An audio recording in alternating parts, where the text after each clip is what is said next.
ইলেকট্রোস্ট্যাটিক্সে ফার্স্টে electric field আর charge এই চ্যাপ্টারটা পড়ার পর আমরা যেটা ফার্স্ট পড়বো সেটা হচ্ছে কুলম্বস ল, যেখানে আমরা দুটো চার্জের মধ্যে যে ইন্টারঅ্যাকশনটা হয়, যে ফোর্সটা একটা চার্জ আর একটা চার্জকে এক্সার্ট করে, similar charge same charge repel each other, opposite charge attracts each other, এই যে চার্জের মধ্যে ইন্টারঅ্যাকশনসটা হচ্ছে, সেই ইন্টারঅ্যাকশনসটা যে ল মেনে হয় সেই লটা হচ্ছে কুলম্বস ল। তো স্টেটমেন্টটা পড়বো আর সেই ফোর্সটার নেচারটা আমরা জানবো। তো ফার্স্ট অফ অল আমরা কুলম্বস ল এর স্টেটমেন্টটা আগে জানি। Coulomb's law is a law which actually describes the force between two charges. Hence, the force between two charges can be described or can be actually quantitatively explained by Coulomb's law. So, let us write the statement of the Coulomb's law.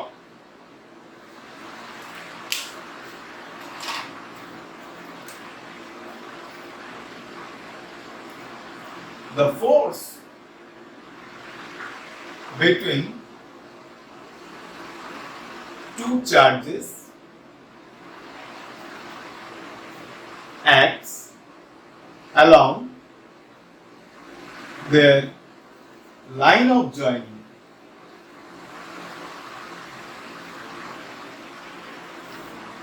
and its magnitude is directly proportional to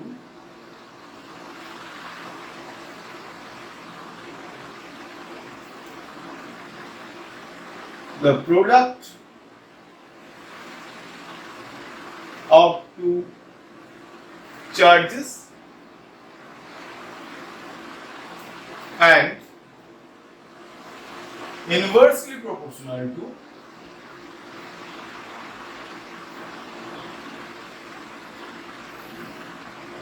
the square of the distance separating them.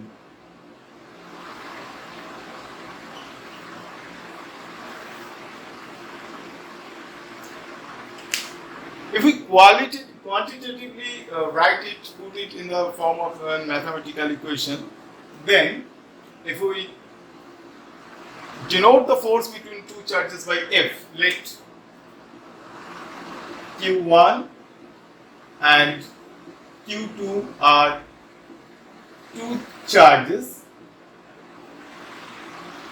kept at a distance r from each other.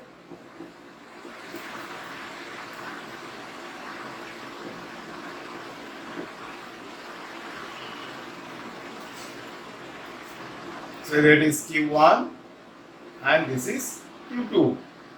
The distance between them is r, denoted by r. Then according to Coulomb's law, the force between, if F represents the force between Q1 and Q2, magnitudically,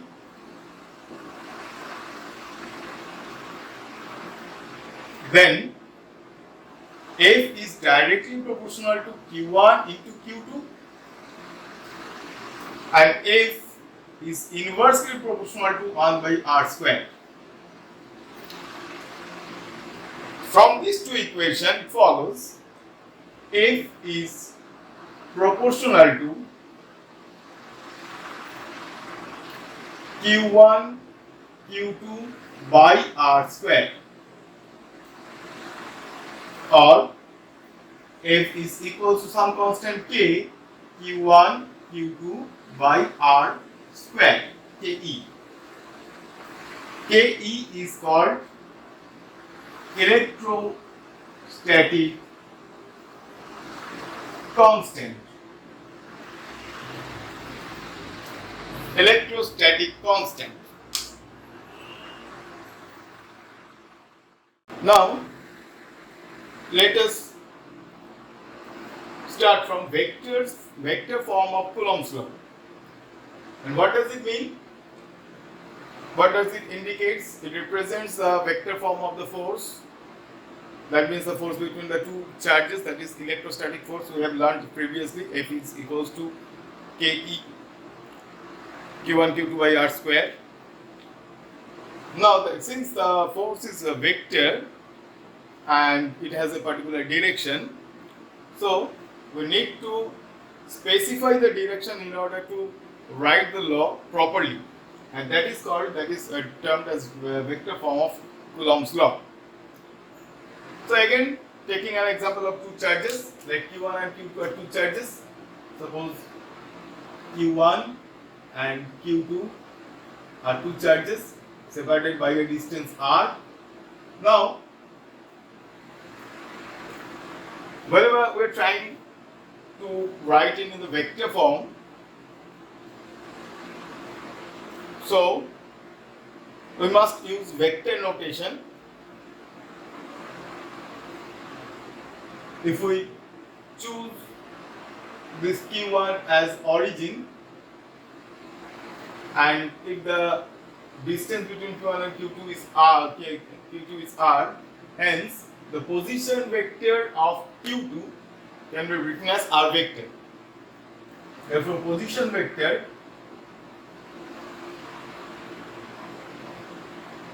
of Q2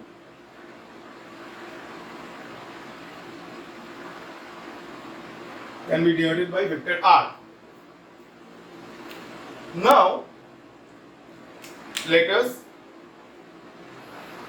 draw the direction of the force. Let me suppose that both Q1 and Q2 are positively charged or same charge. Let us suppose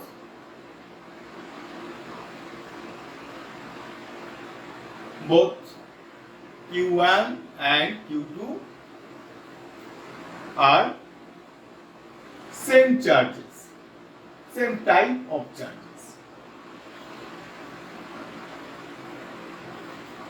Say positive.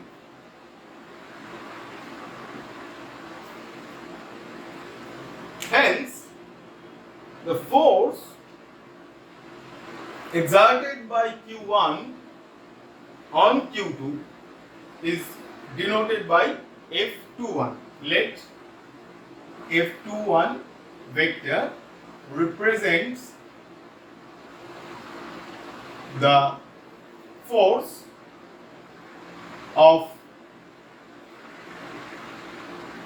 on Q2 due to Q1, and the direction of the force, since both the charges are positive charges, so they will repel each other, and the force F12, that is the force exerted by Q1 to Q2, it will push actually. So hence, so the direction of the force will be in this direction, F21. So F21 is a force on Q2 due to Q1, and as they are similar charges, so they will just repel each other. So Q1 tries to push it away from it. F21 is indicated by that arrow. Now, from Newton's third law, there must be a counter force, a reaction force, and that force must be given by Q2 on Q1. Then let us also write F12 represents the force on Q1 due to Q2, and this force will also be repulsive force, because again Q2 will push back Q1, Q2 will also push back Q1 in the opposite direction. So the direction of this force will be exactly opposite to the direction of the force F21.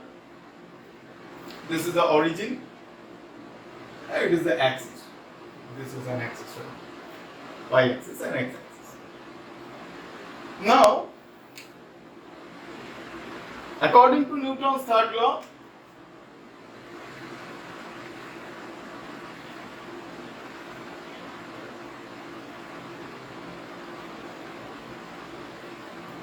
F21 is equal and opposite of F12, as we know. So we just have to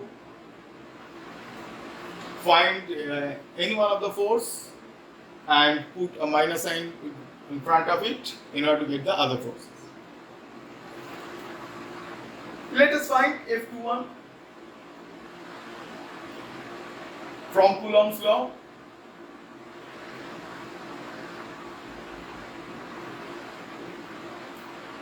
F21 is a force and it is indicated by Ke, Q1, Q2 by R square. But now we have to put the direction, and the direction is in the direction of the position vector. Now if the position vector of Q2 with respect to Q1 or with respect to the origin, since we have chosen Q1 at the origin, the direction of the position vector is in that direction. This is the position vector, as you know, this is the position vector, and this is the unit vector in the direction of the position vector. Now we can see that the unit vector and the vector that represents the force are in the same direction. So in order to match the similarity of the two directions, we can put the unit vector r cap in the right hand side of the equation, so that the right hand side gives the quantity and the direction which matches the force F21. This is the magnitude of the force F21, and r cap is the direction which is exactly similar to the direction of the force F21. So the total thing actually represents the force F21 vectorically, and it means this is the vector representation of Coulomb's law. Since Coulomb's law represents the force between two charges, and the force between two charges is given by its magnitude as well as its direction. Now it can be, this form can be remodified. This form can be written in another form. This equation can be written in another form. We know that any unit vector is actually the ratio of the vector itself with the magnitude of that vector.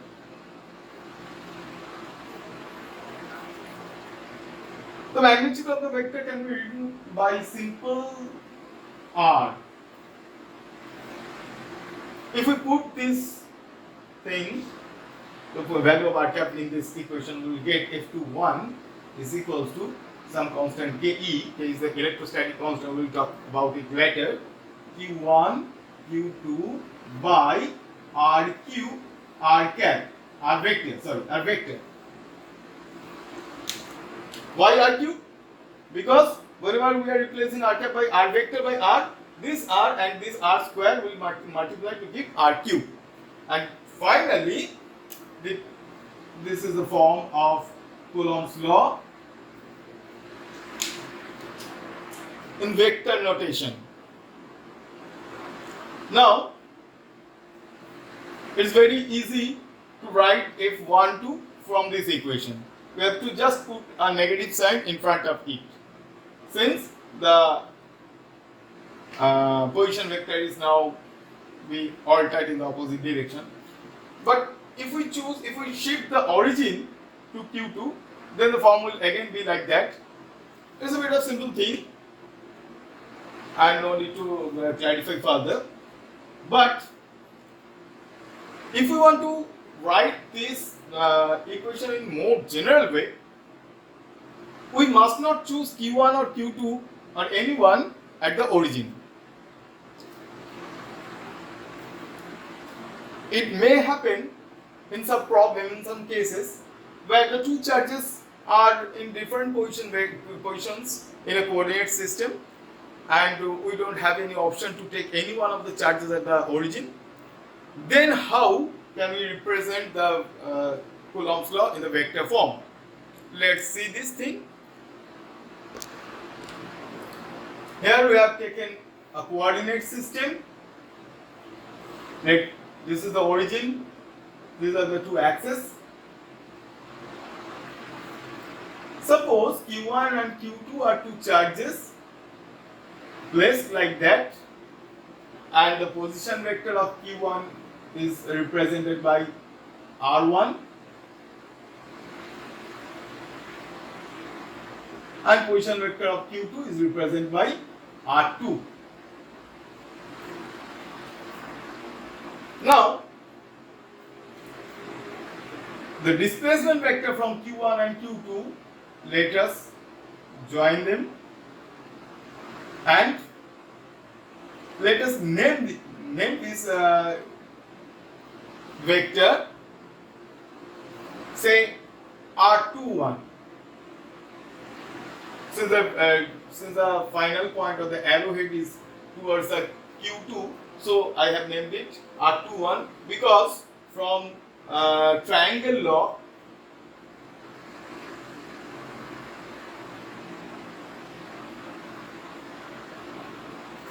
of vector addition, we can write here R1 plus R21 is equals to R2, or R21 is equals to R2 minus R1.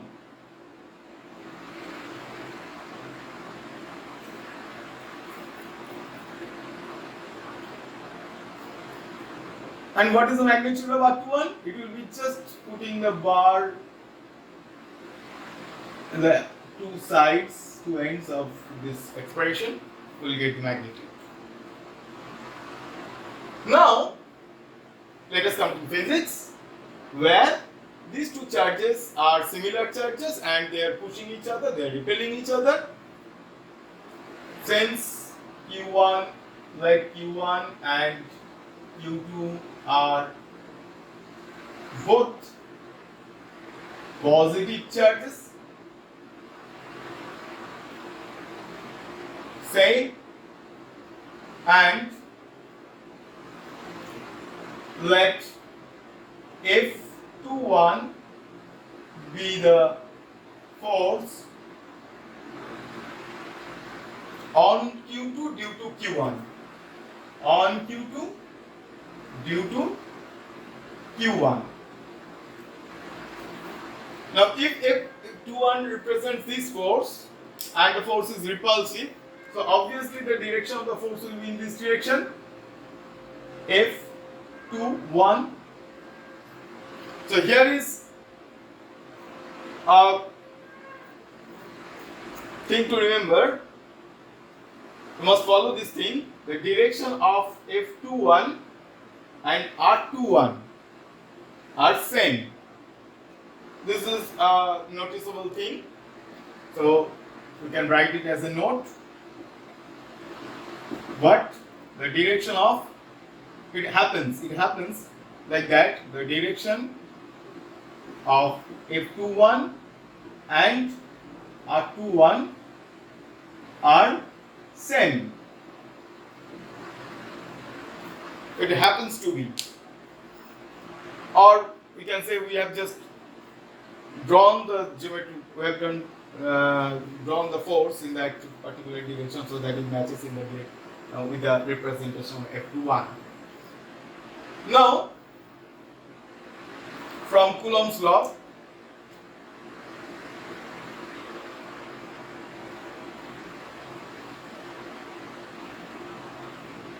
F21 is represented by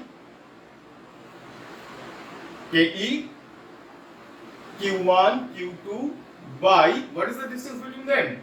The magnitudinal distance is R21. So mod R21 vector whole square. Now, if we had to write it in the vector notation, we must write it r21 cap. R21 cap may be in the direction particular, this direction r21 cap. Since the direction of f21 and r21 are same, so by putting the unit vector r21, we can represent the direction of the f21 in this equation.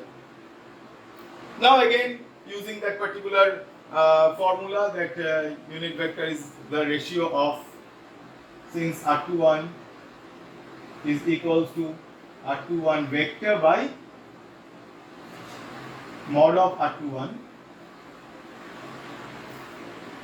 So we can write that f21 vector is equals to some constant ke, q1, q2 by r21 vector q, r21 vector. Now what is that? This can be written by this: f21 is equals to some constant ke, q1, q2 by r2 minus r1 vector, r2 vector minus r1 vector mod whole cube r21 vector. And thus we can represent in the more general way, general form, and this is a vector notation of Coulomb's law. Understood? Now, after that, we will discuss something with that constant ke. What is that constant ke? It has a greater significance. So let us now study what is this constant and what are the values of these constants in SI system and CGS system. So here you can see, we will now discuss about Coulomb's constant, which is represented by Ke, and this Coulomb's constant can be described differently into different unit system in CGS and in SI. So in these two different unit systems, the Coulomb's constant has different values. In CGS, it has a representation. It is denoted by small k. Actually, it is 1 by k. In CGS, ke is actually written by 1 by small k. 1 by small k. Now, this small k represents the electric permittivity of this medium. Small k represents electric permittivity of the medium. And the same thing, Ke is capital Ke, it is represented by 1 by 4 pi epsilon, where that epsilon represents the electric permittivity.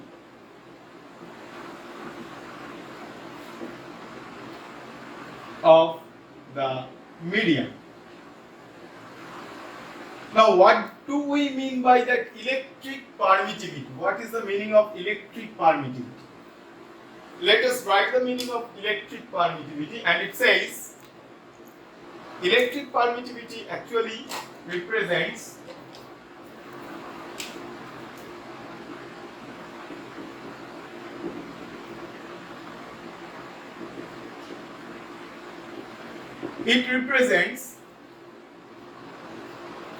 the allowance of the electrostatic force through a medium. Electric permittivity is the permission of Coulomb force or electrostatic force to travel through a medium.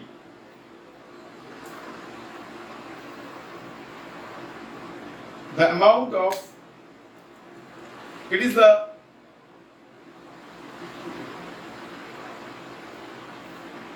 amount of electric field lines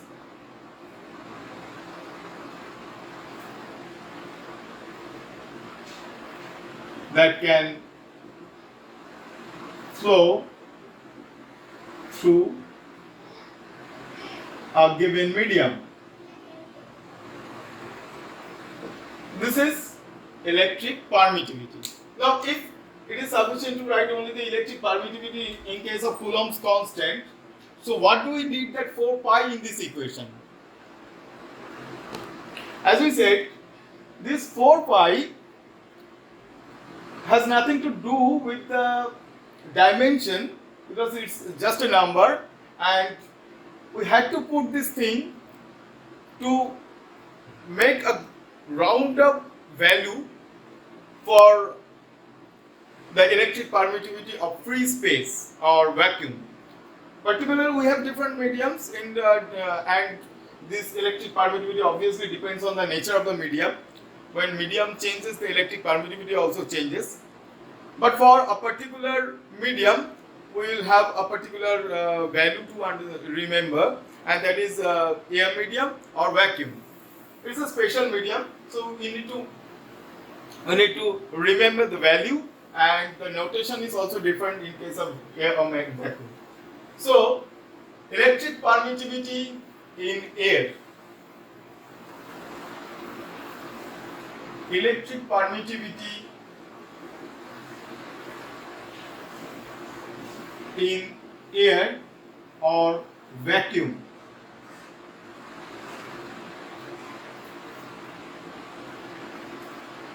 And this is represented by K naught in case of CGS system and epsilon naught in case of SI system. K naught has a value 1. Epsilon naught has a value 8.85 into 10 to the power minus 12 unit.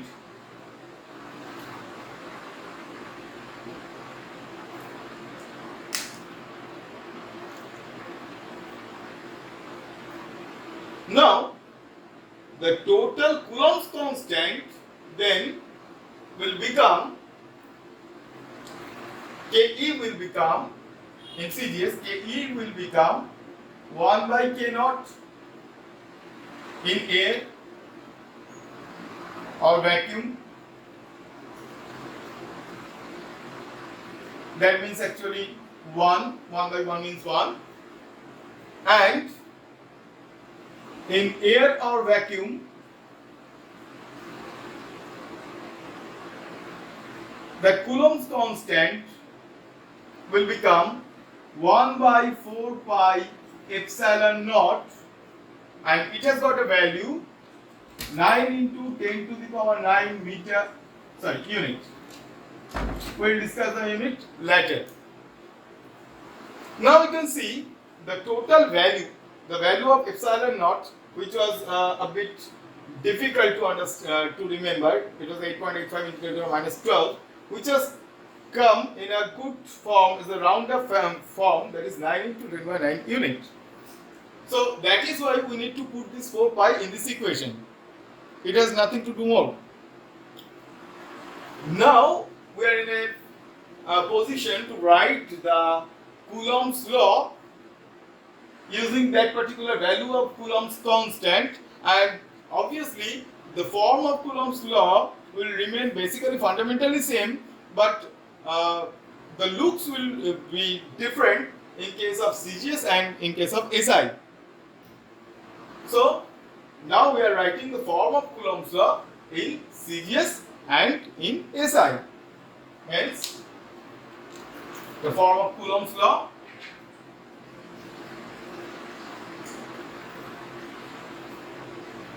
Obviously, we are also putting one more specification, that is Coulomb's law in vacuum or air.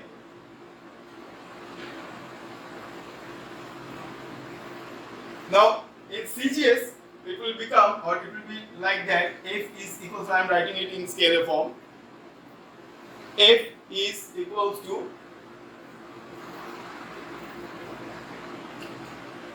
Q1 Q2 by R square. That's all, because Ke has become 1, and this Coulomb's law in SI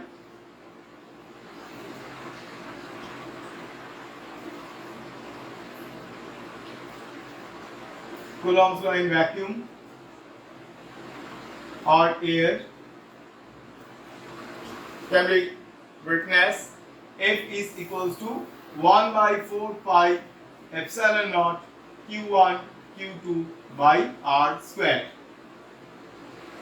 Or we can write 9 into 10 to the power 9 Q1 Q2 by R square. Obviously, the unit will be dyne in CGS and it is Newton in SI. Hence, we have different forms of Coulomb's law. Not different, actually it is not different form, but different representations of Coulomb's law in CGS and SI system. So, already we have learned Coulomb's law, vector form of Coulomb's law, and we have discussed the Coulomb's constant. Now, we will discuss the topic called dielectric and dielectric constant. Dielectric constant is defined as the ratio of electrostatic force in vacuum to, or with respect to, electrostatic force in any medium. So it is defined as the ratio of electrostatic force or Coulomb force between two given charges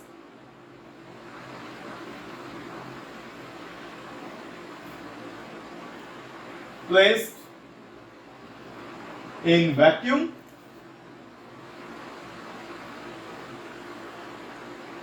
with respect to the force between the same two charges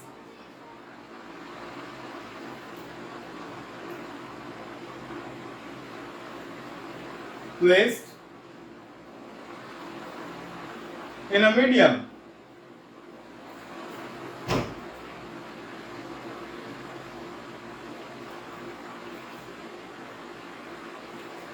So from this definition we can write, and it is also denoted by K. There is a lot of K. There are different types of K. One is Ke, Coulomb's constant, small k, electric permittivity in CGS system. Now it is capital K. It is capital K which represents the dielectric constant. Don't mess up those things. So dielectric constant K is represented by the ratio of the two forces between two charges kept in vacuum, represented by FO. We can also write it in vector form. It doesn't really changes anything. And the force between the same two charges kept in a medium. So, if we write those things, we know the expressions, and this expression, that means force in a vacuum, force within a vacuum in CGS. If we write in CGS, first we should write in CGS, then we will write in SI. So now in CGS system,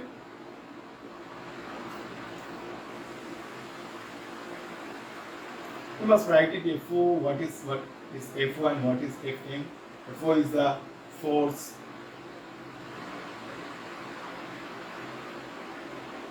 in vacuum. and F is the force in medium. In CGS system, FO is denoted by just Q1, Q2 by R square as KO is 1, and Fm is denoted by 1 by small k, Q1, Q2 by R square. So if we write that, then the dielectric constant capital K will be equals to Q1, Q2 by R square divided by 1 by small k, Q1, Q2 by R square. Now this total thing will be cancelled and K will become small k. So in CGS system we can write, we have a thing to understand, noticeable thing is that the dielectric constant is exactly numerically equal to the electric permittivity of the medium. In CGS system,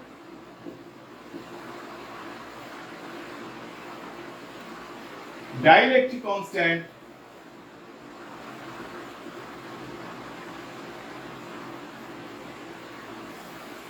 is numerically equal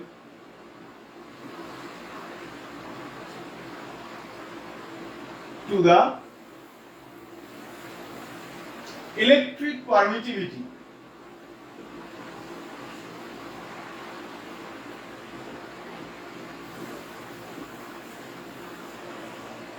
of that medium.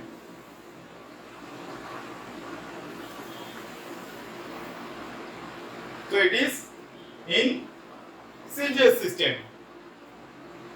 Now the same thing we will write for SI system. For SI system,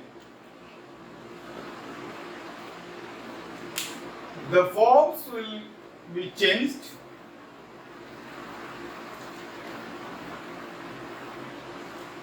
Although the definition will remain same, the forms will be FO will be represented by 1 by 4 pi epsilon naught Q1 Q2 by R square, and Fm is represented by just 1 by 4 pi epsilon Q1 Q2 by R square. Putting those values in this equation, we have the value of dielectric constant, and it is 1 by 4 pi epsilon naught Q1 Q2 by R square by 1 by 4 pi epsilon, the only difference is epsilon naught and epsilon, Q1 Q2 by R square. All the other things will get cancelled.